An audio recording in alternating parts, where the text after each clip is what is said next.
我床头柜上的小铁盒呢？什么铁盒呀？小铁盒。什么样的铁盒？你干嘛？你放好！你干嘛？你疯了吧你？韩少宇，你干什么呀？你疯了吧你？你疯了！一大清早的发什么疯啊？我放这儿的铁盒呢？我不知道。你不知道？这房间只有你和我能进来，你不知道？怎么就我能进来了？不能是贼偷的吗？那么宝贝干嘛不收好呀？这谁都能拿走，凭什么是我拿的？我不知道。明了你！我提醒你，这房子是我的，我是看你可怜才让你暂时住在这儿。但自从我的同情心爆发的那一刻开始，你一刻安宁没给过我，所以，请你现在离开，现在！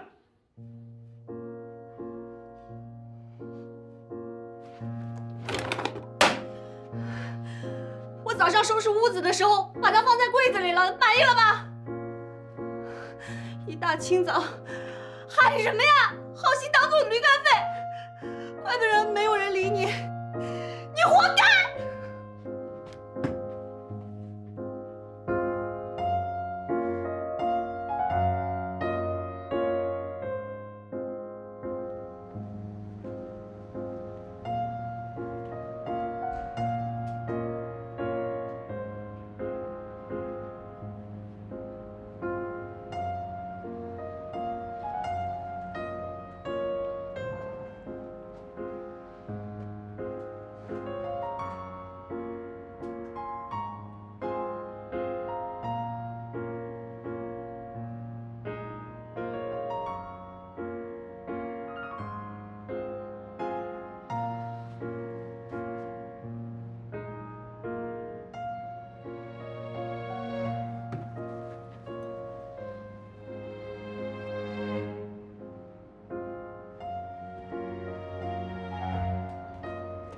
谭总，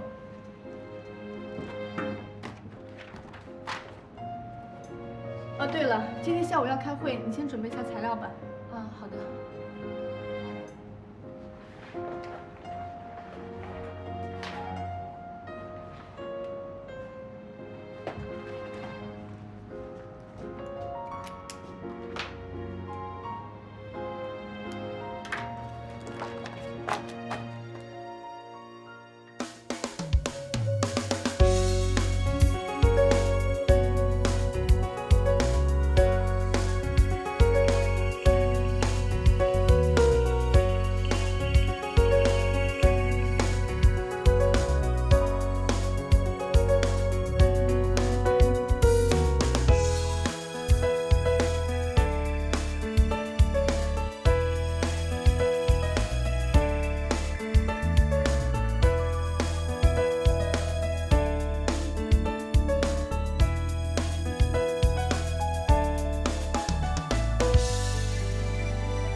不是，您这骑的这是什么？穿的这叫什么呀？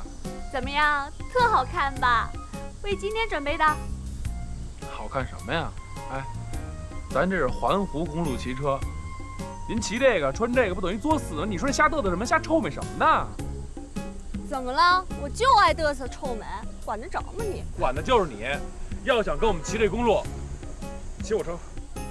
我才不要呢，那么难看，不骑。不骑是吧？不骑。不骑，那你回去吧。嘿，你有没有搞错啊？今天是你死乞白赖叫我过来的啊！既然答应了参加这个活动，你就得遵守活动的规定。我给每个人发电子邮件，说好了规章制度，您看了吗？啊，我让骑电来，您爱点来了吗？我让骑什么车，您骑了吗？你看看人家，人穿什么装备，你穿什么装备，就不穿人家，你穿上我这样也行。你说你这样，你说你干嘛来了你？烦不烦呀？更年期吧你？啊，行行行，你骑吧骑吧。不，不骑。不骑你回去。回去就回去，我才不愿意跟你玩呢。你看，哎，大小姐脾气犯了吧？我就知道你骑不了一圈，骑这车来故意的吧？是不是？故意给我看的吧？你要说你骑不了一圈，你就认怂。换车。扭什么呢？老太太扭秧歌呢？是不是觉得硌得慌啊？明珠顾问是吧？啊，和你说啊，有这种车，能不骑就不骑。这种车骑多了，人就变笨了。你看看我现在骑的，哎，骑这车连平衡都没有了。哎，趁着神志还清醒啊，赶紧回去把这车送人吧，或给别人去，要么就当二手车卖了。哎，等一下。哎，又干嘛呀？拖鞋干嘛呢？不嫌地下脏啊？不脏，还接地气儿。拿，帮我装着。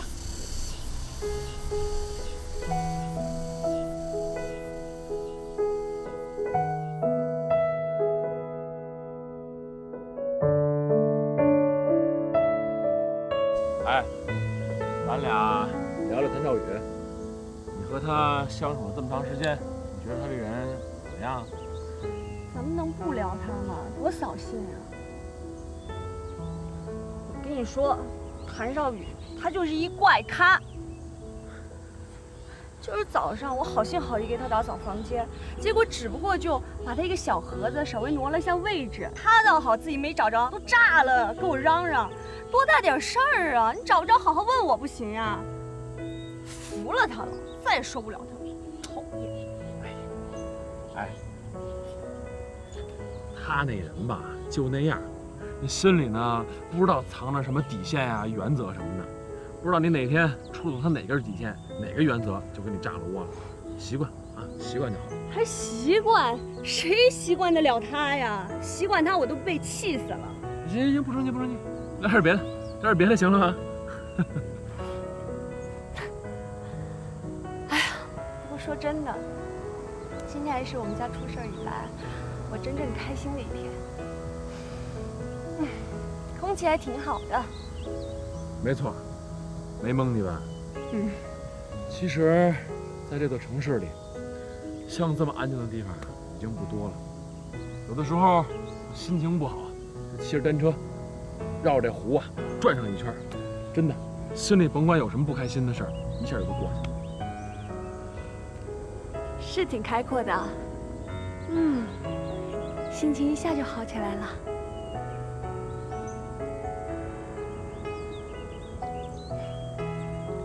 我决定了，我要赶紧去找工作。啊？什么？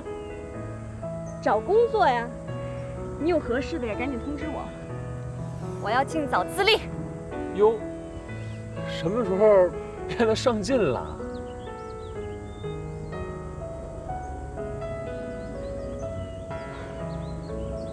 以前特爱穿高跟鞋，但其实没什么用，也挺累的。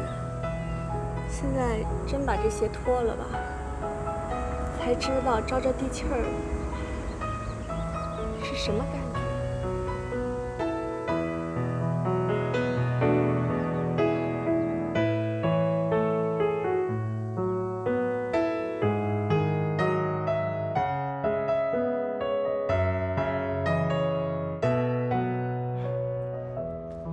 哟，这终于回来了啊！哟，你什么时候来的？等你半天了，了解你啊。这我要不找你吧，你肯定不会来找我。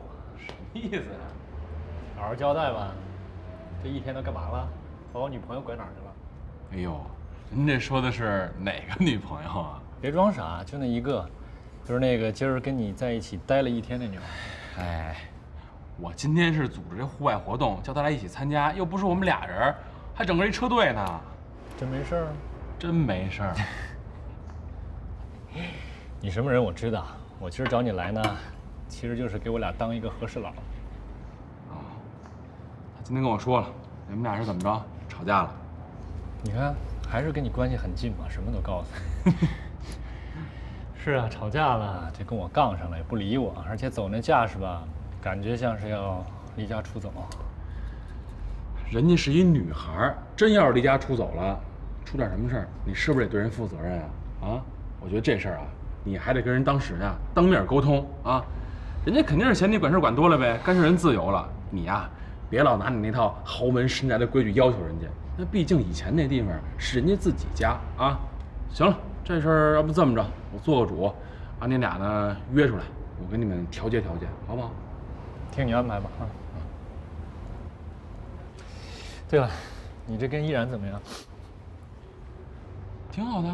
哦，我就在想，实在不行，你这把依然也就带出来，咱4个一起吃个饭呗。有女孩在，咱沟通也顺畅一点。否则咱们2个男人之间，跟他在那儿没有默契的话，谈崩了怎么办？你说把依然也叫来？对啊。那俩女孩儿，那调解这种事儿让女孩来不合适吧？有什么不合适？他俩之间有什么事儿啊？他俩之间倒没什么事儿，就是……哎呀，你就别就是支支吾吾的，给个痛快话，行不行？方不方便？行，方便。你想叫我就帮你叫他呗。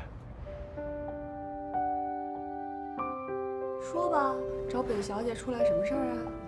我就想问问你，你跟少宇吵架都吵到一什么程度啊？也没听你说有多严重啊，怎么少宇跟我说你还要从家里搬出去啊？为了说他是吧？那行，咱俩没话，我先撤了。哎，别！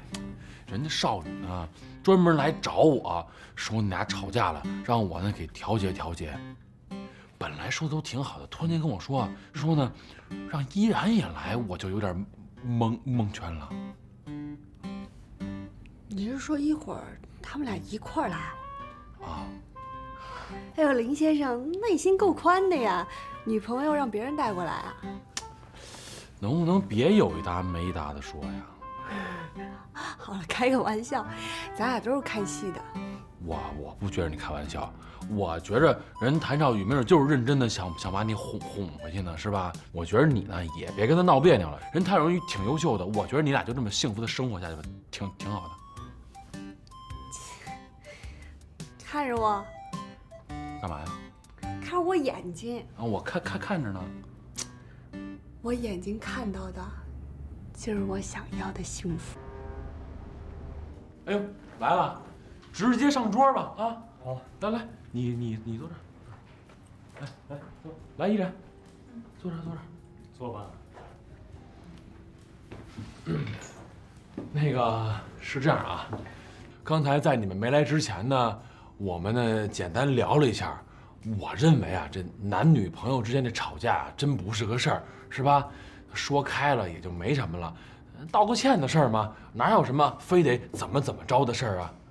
是吧？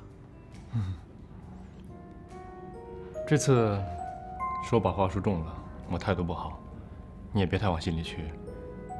说搬走，我肯定会搬走。你们好好聊，那我先撤了啊，再见。别！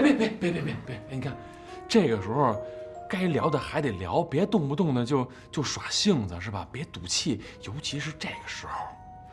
是啊，梅小姐，虽然我在谭总的公司时间不长，但是我能感受到谭总还是很在乎你的，否则今天不会叫天乐来，再叫我来。既然来都来了，大家还是心平气和的好好谈一谈，把心里什么不愉快呀、委屈啊、埋怨啊都说出来，好好沟通一下嘛。对，是吧？亲爱的，我觉得我特别过分，因为工作太忙，忽略了你，没有好好把你照顾好，是我的问题。还有，你这次离开以后，我心里特别难受，觉得整个人被掏空了。我问我自己为什么，我想，是因为这个家里少了你，所以。兰妮，再给我一次机会，我以后不会让你再失望了。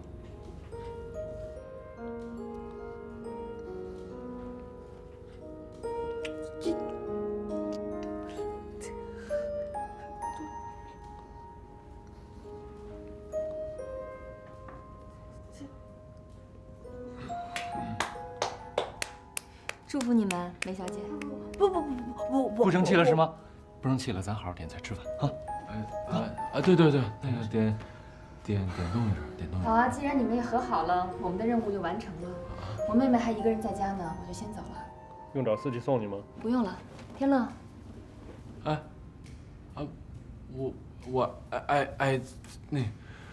什么，那我们先走了啊。先去吧。哎呀，演那么好给谁看呢？你用这么激动吗？人家两个没好多久，你想插也插不进去啊！天乐不会接受你。不合时宜的真挚过了头呢，你会被人活生生的给抛弃掉。别说我没提醒你啊！相信爱情的人，最后都没什么好下场。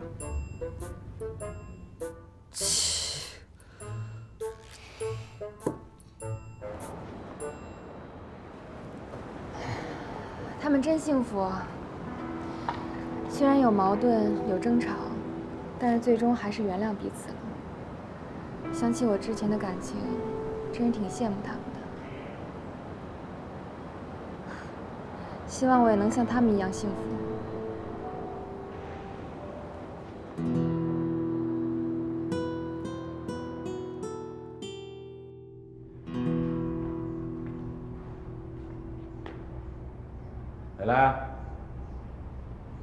蕾蕾，嘿，我去，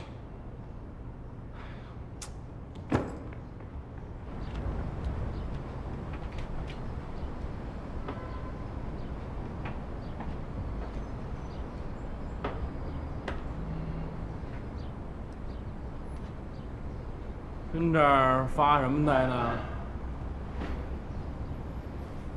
真正的忧啊，没人能与你分担，你只能把它从你的一个肩头换到你的另外一个肩头。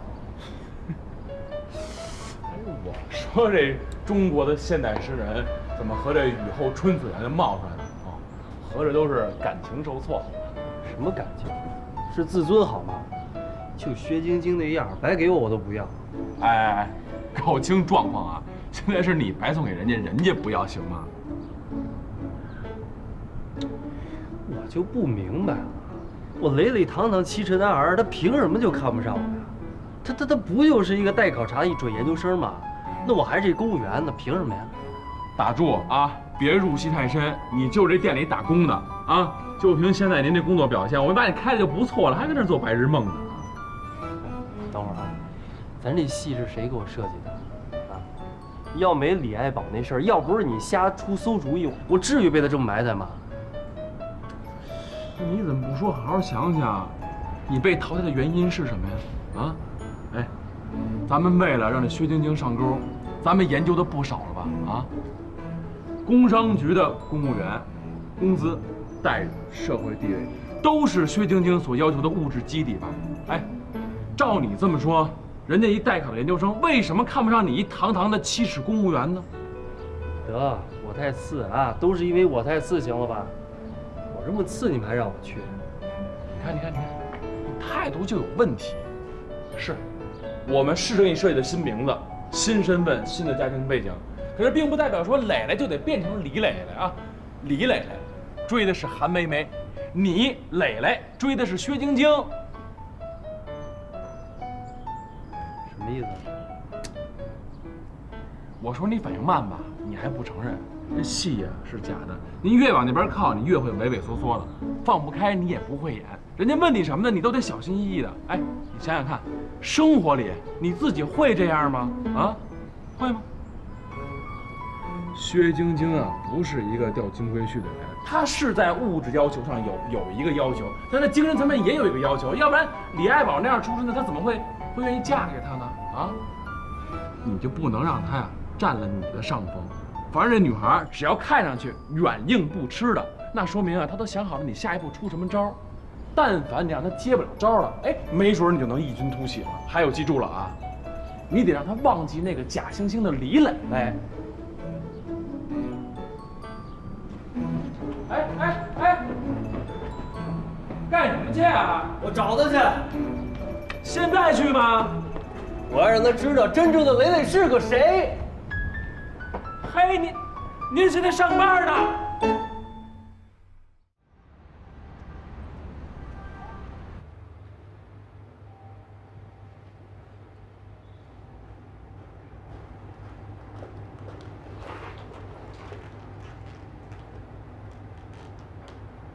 谭总，去。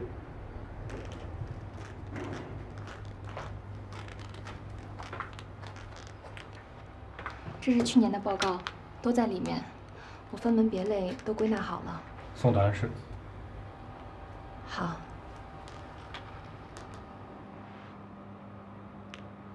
那天是你吗？什么是我？没事。晚上给我去见张总。我有问题吗？没有。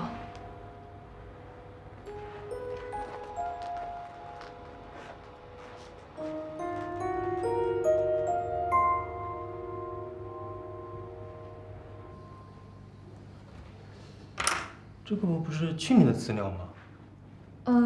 可是这是谭总让我做的。谭总日理万机，肯定记错了吧？我花了3个晚上才做出来的，你们没弄错吧？你说这话什么意思啊？强迫我收下吗？没有，麻烦你了。哎呀，真受不了这新人。来。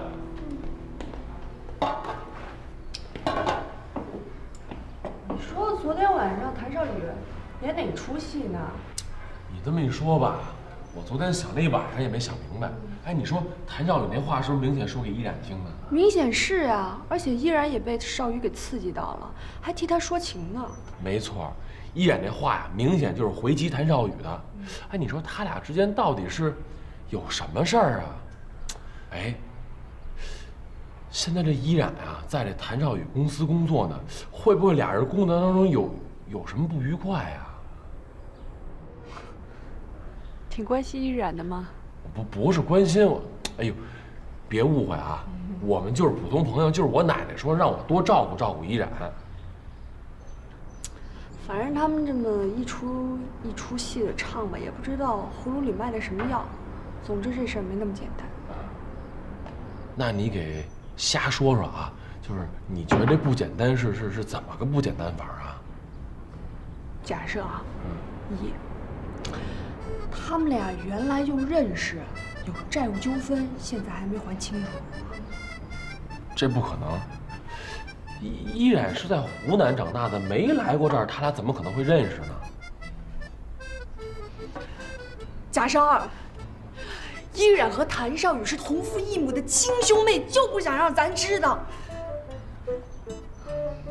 你怎么不去写电视剧呢你？那3啊，谭少宇喜欢依然。哎，那你给说说，这谭少宇有多喜欢依然？就像我喜欢你那么喜欢。哎，怎么又来了？行，咱还别聊谭少宇跟依然了，咱就说说你吧。哎，你那工作怎么着了？到底？哎呀，行了，现在竞争这么激烈，我一点工作经验没有，难，特别的难。怎么一说这事儿就开始说难呢？哎，我给你讲讲啊。行，不想听，头疼。哎，你这人怎么那么不虚心听啊？哎，我跟你说，工作这事儿特别重要，你知不？要一个冬瓜，再要一个白菜。谢谢。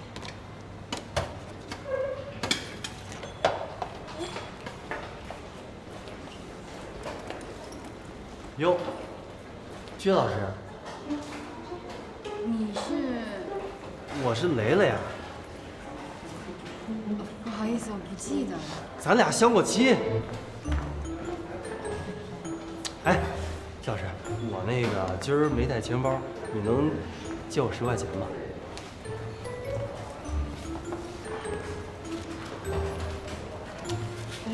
够了吧？哎呦，薛老师，这好像真有点不够，要不然你再借我10块得了。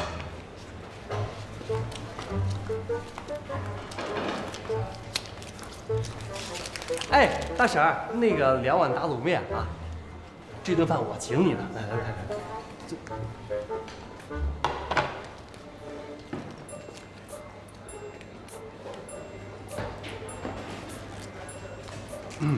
同学，那个我们一块儿的，那个你往那边窜一个来。好，谢谢啊。没事。嘿嘿，小石，您是老师，肯定带着纸和笔吧？你给我打个欠条，我这人啊不赊账。不用了。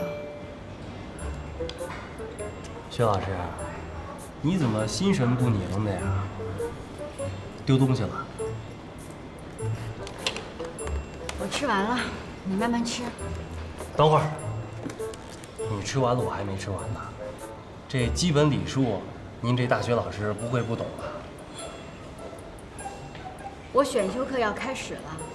选修课6点钟，现在5点都不到，您这谎撒的是不是有点太明显了？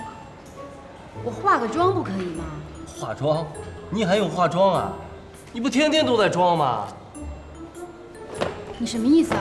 我什么意思？薛晶晶，你有什么可拽的？你不就穿一双白球鞋吗？你装什么小清新啊？我你能别跟着我吗？我走这条路走了，你交的是学杂费，又不是养路费，我走哪儿你也管得着啊？你到底要干什么呀？薛晶晶，是我知道相亲那天你没看上我，但是你也得给我留够足够的面子和尊重吧？你有完没完啊？我没完，我就是想让你设身处地的体会到这种落差感。刚刚你在食堂有多尴尬，我那天就有多尴尬。磊磊，你脑子有病吧？你脑子有病！我今天跟你直说，咱俩不合适，你不是我的款。薛晶晶，你也不是我的款。别提你那套什么越胜越升值这爱情理念，我告诉你玩去，没戏，做梦，呸！还爱情理念呢？你这种臭唐僧，整天只会用大道理迷惑自己，欺骗小女孩。你自以为觉得特有文化，其实你就是一大忽悠。我哪？你跟我要尊重。我问你，你尊重过我吗？第一次约会你就迟到，还自己在那侃侃而谈，逼着我卖笑，给你捧臭脚，凭什么呀？你以为老师就好欺负是吗？我最后告诉你一句，只有你这种自卑的人才会觉得让人说人家拽。我最讨厌这种人了。你什么你呀？你这种臭爷们儿只会跟我在这儿矫情。我告诉你，你是伪男人。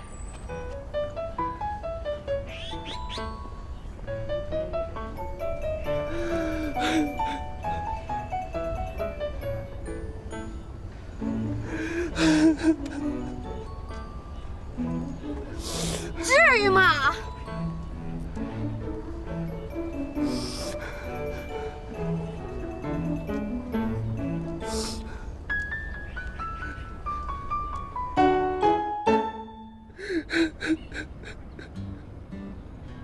你好点没有啊？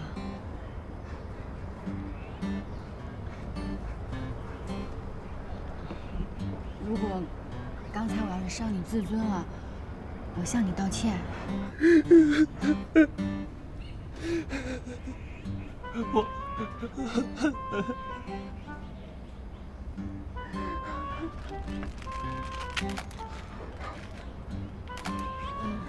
擦一擦，擦一擦。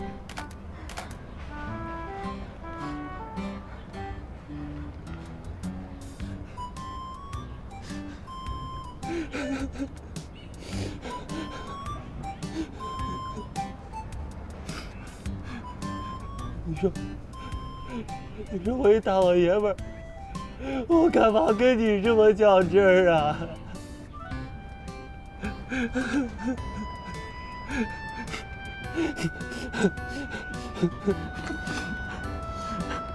鼻涕都出来了。越胜越升值这爱情理念，我告诉你玩去，没戏，做梦。哎，你这一会儿哭一会儿笑的，我就想问问你，人家到底是答应了还是没答应啊？对啊，最关键答应没答应？他没说答应，也没说不答应。不是，那你们俩跟这磨磨唧磨磨唧的，说什么呢？我当时即兴说的，我也不知道忘了说什么了。嘿，哎，那你说他俩这样算有戏还是没戏啊？有戏。听见了吗？有戏！我觉得你啊，再接再厉，坚持住了，千万别放弃。对，千万别松懈，后面更加猛烈些。没错。哎呀，这录像你就自个儿留着吧，万一婚礼哪天用上了。行。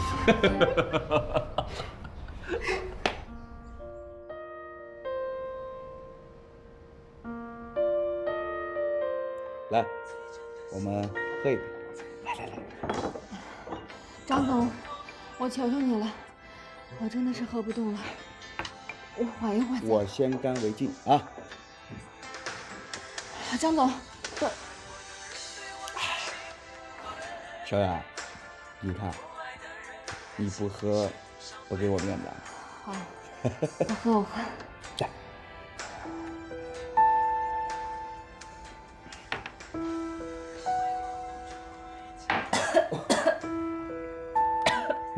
慢点。哎呀，真是个好女孩。哎，韩总，你这有眼光啊。陪我跳支舞怎么样？啊？张总，我太晕了，我实在是跳不动了。别给我跳。咱们再喝一杯，好不好？来。我真的是喝不动了。哎呀，今天开心。来，小冉，给我个面子啊！来，再喝一杯。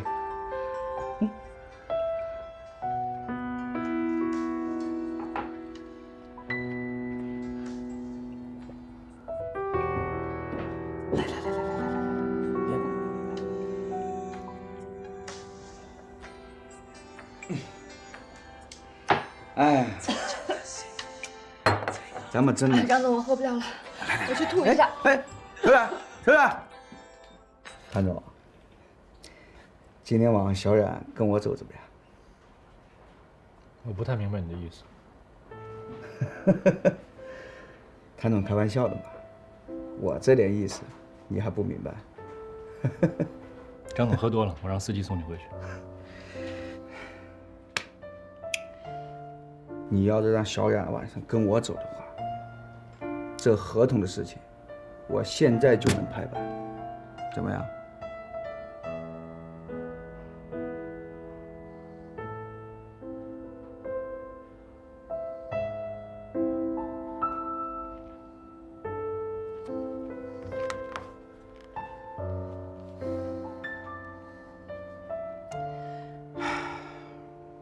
喂，进包房接下人。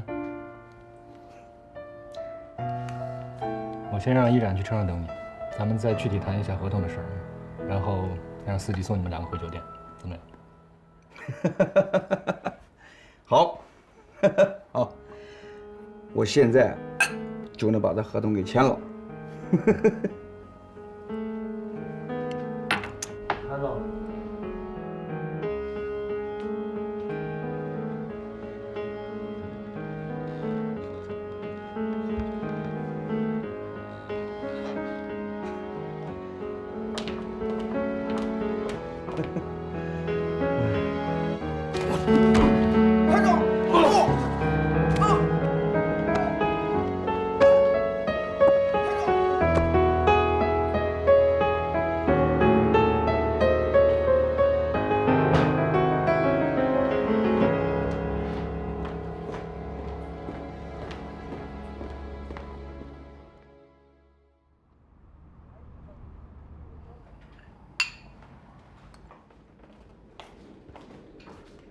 我不吃早餐了，我上班去了，怕迟到。别呀，哎，做都做好了，吃一口，5分钟的事儿。好吧。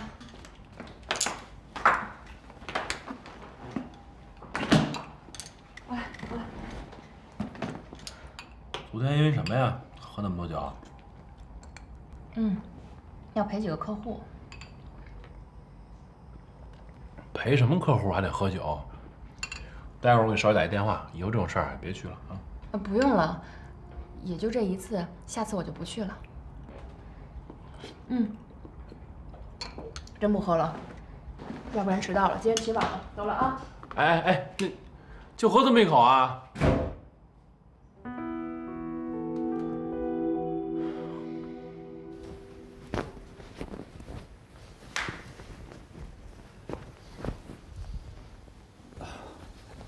没找你，干嘛？有事和你商量。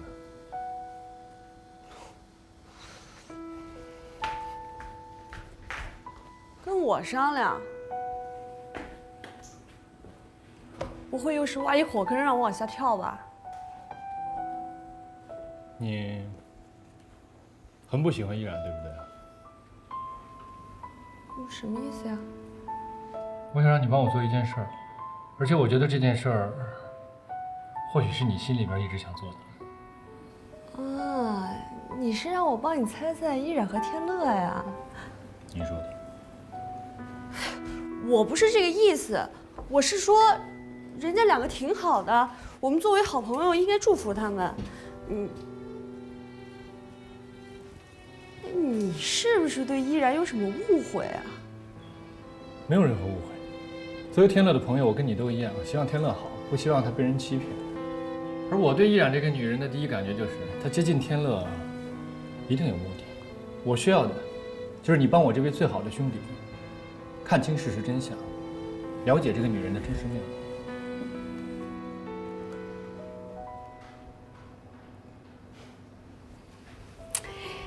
据我观察呢，你和依然生日会那天，应该不是第一次见吧？梅安妮，你跑题了。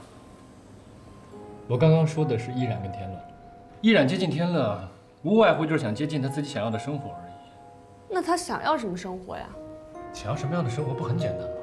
跟很多女孩子想要的生活一样啊，花不完的钞票，买不完的美丽衣服，还有听不腻的赞美。那他就更没有理由找天乐了呀，天乐也满足不了他。以依然现在的位置，他只能找天乐，而且把天乐榨干之后，他会站在天乐的肩膀上，去完成他下一步的计划。依然这样的女人不可能做无用功，不可能去结交他认为用不到的朋友。你这么一说，还真是啊。每次跟他交手，他都不动怒，说什么好像都激怒不了他，就也不知道他心里到底想什么。好像是一把剑刺在那个海绵上，软塌塌的又弹回来。你说他是不是曾经受过什么伤，还是童年有什么阴影？他是不是受过什么刺激，是不是有阴影，我不清楚。我只是觉得，以你现在的脾气跟秉性，根本不可能是他的对手。那你自己干嘛不去跟天乐说呀？而且我凭什么帮你？我刚才不是跟你说过了吗？第一点也是最重要的一点，我跟你有共同点，我们都是天乐的朋友，我们希望天乐好，不希望他被欺骗、被人利用。而且这件事呢，只能由你来做，我的身份不太适宜出现。第二，我给你加了一个附加条件，这个律师函里面的合同有你父亲的亲笔签名，其中涉及到一些经济问题，数额虽然不是很大，我也让对方停了一停。而由我们公司代为解决的话呢，事情就不会很大。如果是走司法程序，你会很麻烦。我爸是清白的。你怎么总是这么天真跟幼稚呢？你父亲欠了很多钱，不光欠我们一家，而且我现在只是给你提一个醒，你以后用钱的地方很多，现在暂且没问题，不代表永远没有问题。所以，只要你这一次帮我，以后你的财政问题，我们可以再商量。我们没有财政问题，我爸是被陷害的呀。你爸爸是不是被陷害的，跟我没有任何关系。我再跟你说一遍，林天乐是我的好朋友，我会帮我的好朋友，而你也要帮我的好朋友。做这件事儿对你没有任何损失。如果你不相信我，没有关系。但是你可以想一想，依然为什么要去接近天乐？依然，他为什么？他突然来到这个城市，还带了那么一个来路不明的小妹妹，是挺可疑的。你还不相信的话，我再给你出一招。什么招呀？不过我先说清楚，害人的事儿我坚决不做。以我对依然的判断，她是一个非常物质的女人。她之所以表现得如此清高，是因为她内心的欲望还没有被点燃。这种欲望被点燃之后，将永远没有办法熄灭。而我需要你做的，就是去点燃她的欲望。你是让我让她变得物质？不是变得物质，是本质使然。你只要试一试的话，就会知道，我今天说的，全都是真的。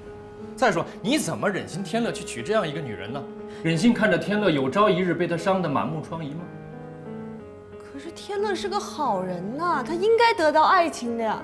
是啊，所以说依然他就是一个定时炸弹，在天乐身边，说不准什么时候就噗炸掉了，很危险的。所以你要帮他，更何况帮天乐就是在帮你自己。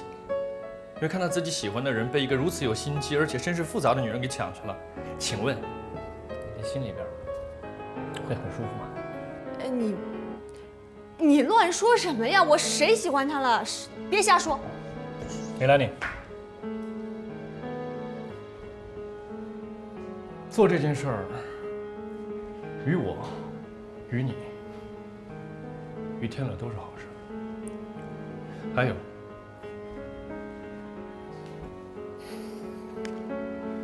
这张副卡没有任何密码，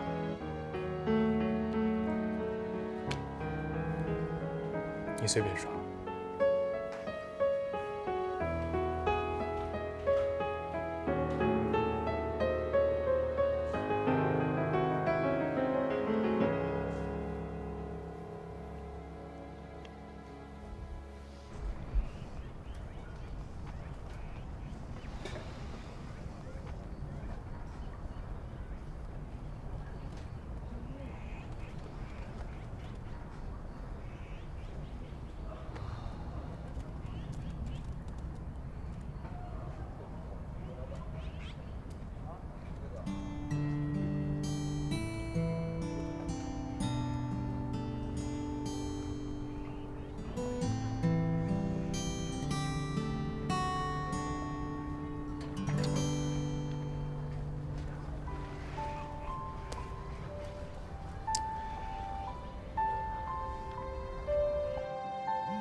喂，怎么样啊？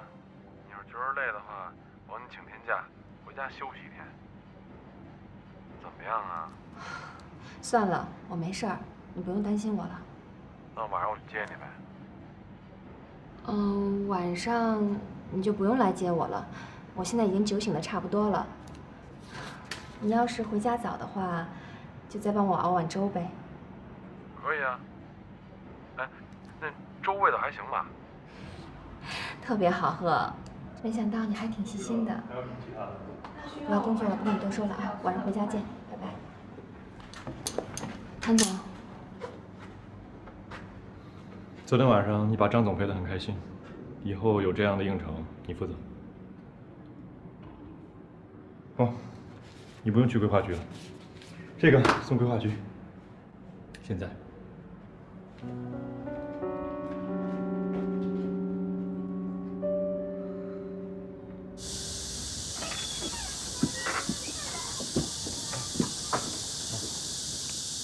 这不是我们店常客吗？不是，你别误会啊，我就想找你姐当面把话说清楚。她为什么就这样了呢？都这样了，还说什么呢？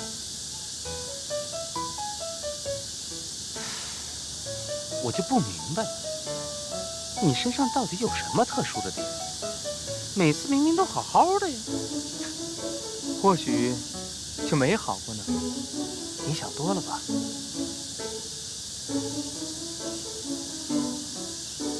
行，好，再见。慢走不送啊。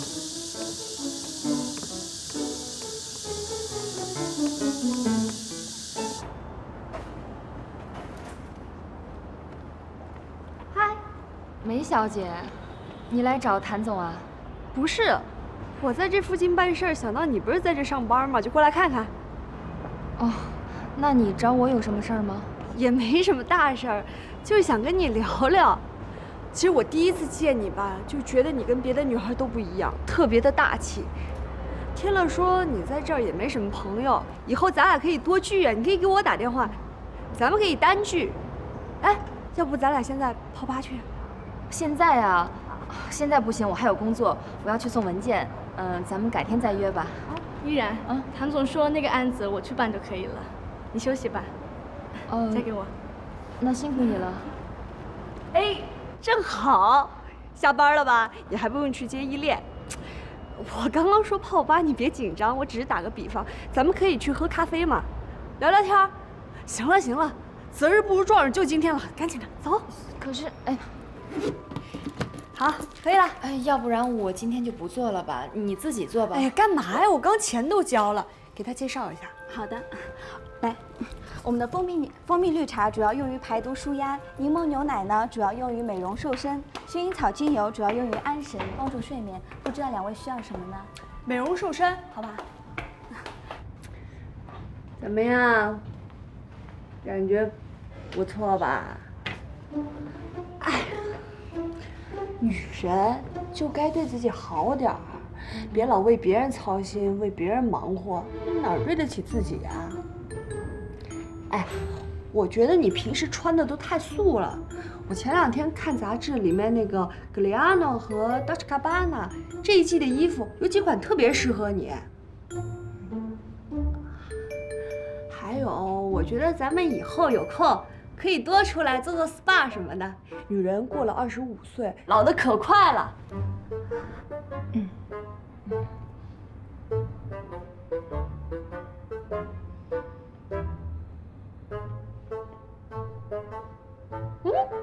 哎，你那个手上戴的是什么？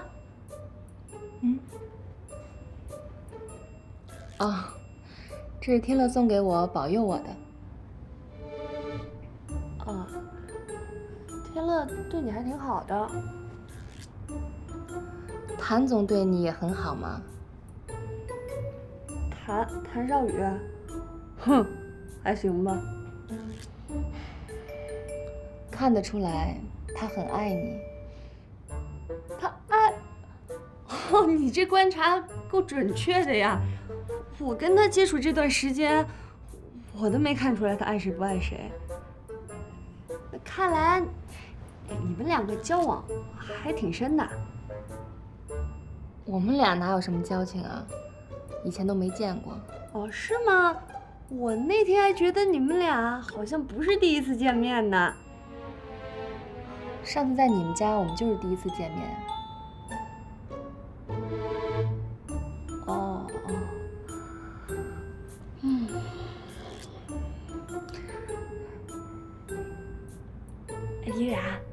依然，你会不会觉得，如果一个女人过一种特别平平淡淡的生活，就是那种找一个普通的人过一种一眼就能望到底的日子，这样太枯燥乏味了。人生应该再丰富一点。女人可以物质一点，过得精彩一些，这样是不是更有趣？你可能不太了解天乐的家庭，其实他是一个特别需要安静生活的人。我现在能够跟他一起过着平平淡淡的生活，也是一种享受。我很喜欢现在的生活。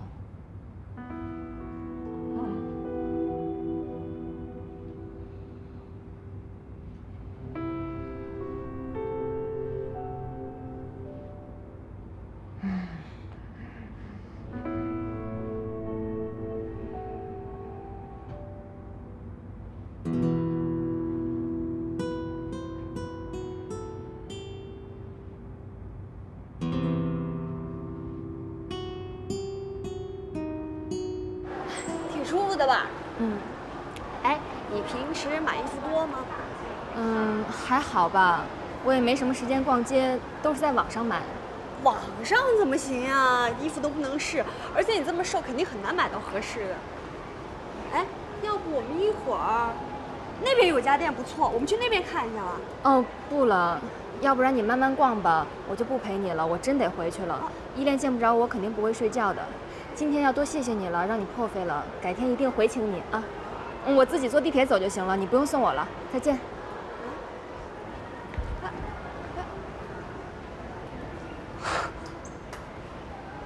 着什么急啊？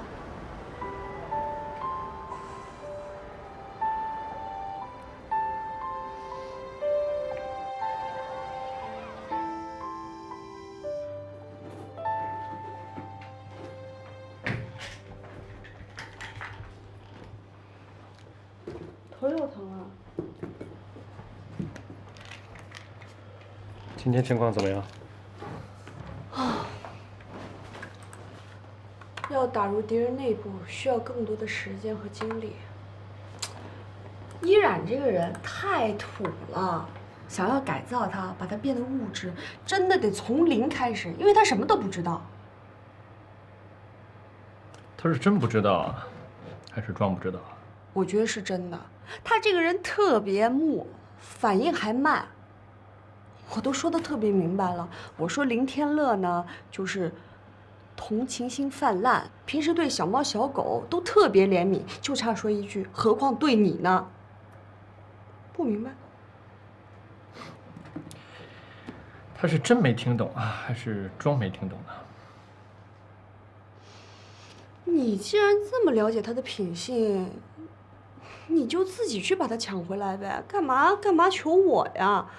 真是你们还在一家公司，下手也方便。我只是在想，天乐跟依然会不会已经分手了？是吗？不会吧，他今天一句都没提呀。如果真的是这样的话，那他演技也太好了吧？依然这种女人这么有心机，当然会演戏了。所以你很难真正走进她的内心，和她做真正的朋友。不过没关系，你只需要在天乐面前装的跟依然像是姐妹情深一样就好了，然后让天乐看到依然的变化，从而认清依然的真正面目就行了。要是他没什么真面目呢？人家就是无欲无求。这个世界上没有无欲无求的人，只能说明诱惑还不够大而已，你懂的。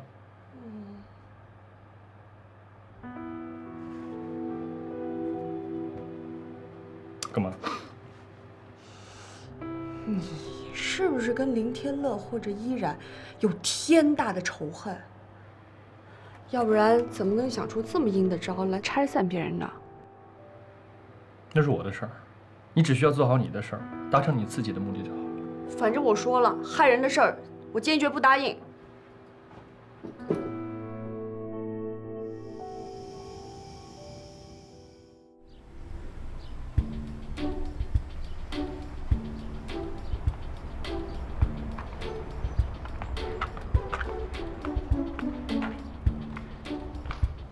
哎呦，一个人呢？雷雷又追薛晶晶去了。是啊，我这正琢磨着是不是要扣他工资呢。扣什么工资呀？你们要求他去追的，不过你要奖金算不错了啊。哎，你昨天是不是跟依然在一块儿呢？对啊，怎么了？说我坏话了呀他？你就说昨天你都做什么了吧？我没做什么呀，我做什么了？那他为什么一回家就一直夸你啊？夸我呀？我还以为他不太喜欢我呢，说明我人品好。所以我就奇了怪了，哎，到底怎么回事？没怎么，我们就聊聊天，做做脸什么的。哎，行啊，没看出来，还挺会做人。过来，跟你说点正事。坐。我呢，给你找了份工作，有没有兴趣？什么工作呀？你以前是学设计的，会画画吧？当然了。给你找了一个广告设计的活儿。这人呢，以前呢跟我爸认识，就我爸公司那些广告都是他们公司做的，所以呢认识就给你介绍了一下。谢谢。行吧，那等到具体时间我通知你啊。你跟这坐会儿，要么喝点饮料，我把那自行车给他。